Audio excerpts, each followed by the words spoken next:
Yo, peace. What's poppin', y'all? I just wanted to do a little video. I haven't really done one like this. And the purpose of this video is to kind of look at mental illness, mental health through a spiritual lens, because, you know, as you may or may not know, I've been heavily reconnecting with my spirituality as of late, and I kind of see everything differently. And I feel as though there seems to be a discrepancy or disconnect between, the scientifically inclined and spiritually inclined. And I'm hoping with this I could bridge that gap a bit. So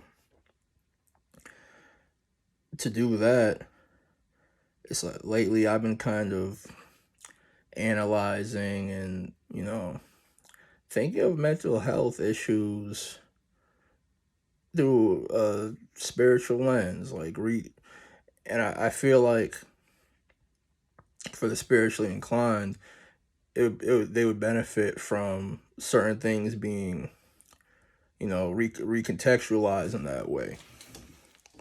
So here's what I was thinking.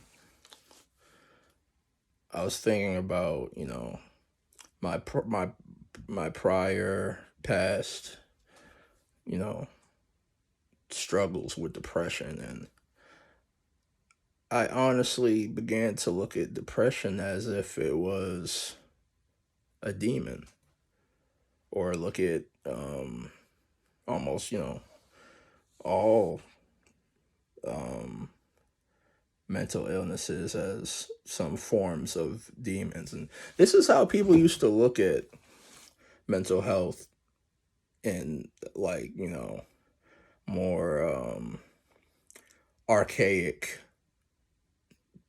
times, more, you know, not having a good grasp of what it was like to suffer from a mental illness. People looked at people who had mental illnesses, or what they refer to as madness, as being, demonically possessed. And, they had their practices to help people, if you could call it that back then, um, which ranged from, trying to exorcise demons out of a person to much more cruel and barbaric ways of handling that sort of thing. But no, I was thinking of, yeah, it really came to me. I'm like, these things can be, or at least resemble demons. And here's my logic behind that. Here's my reasoning.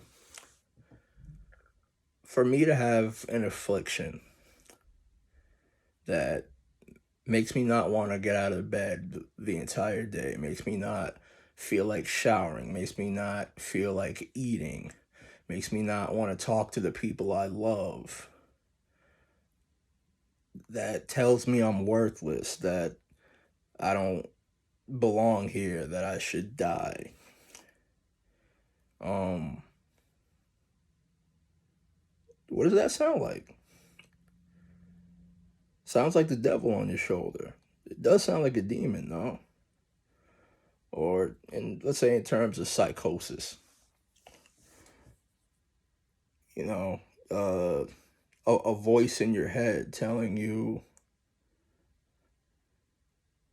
you're you know you should kill yourself. Voice in your head telling you to hurt others. A voice in your head just otherwise tormenting you. Strongly resembles a demon, you know? And let's look at the other end of the spectrum. When, you know, when you're, quote unquote healthy, when you feel enthusiastic about life, when you have energy, when, you know,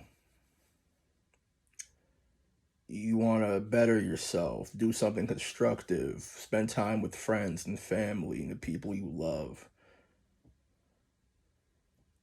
you can conceptualize that as the Spirit of God, you know? The Spirit of the Lord, whatever you call it. Like, I just conceptualize the creator, higher power, etc. as God. That's how I grew up Christian. That's what I conceptualize that entity as. You don't have to call it God. If you call it Allah, you know, Yahweh, so on and so forth. That's what it is. But yeah, I just wanted to kind of like, kind of mentally share notes about that kind of stuff, but tell me what y'all think. Like, well, how do you connect the, you know, scientific, theoretical, philosophical with the spiritual world? Like, how do you view it? Because I feel like this stuff is, closely interconnected. And, if we thinking of it in that aspect, we could, collect a lot of different people from, different schools of thought and walks of life into all, sharing notes about these things and cooperating and advancing, but, that's all I really had to say. For everyone watching, thanks for watching. And, leave a comment, like, subscribe, all that good shit. It's Uriel. Peace. Love y'all.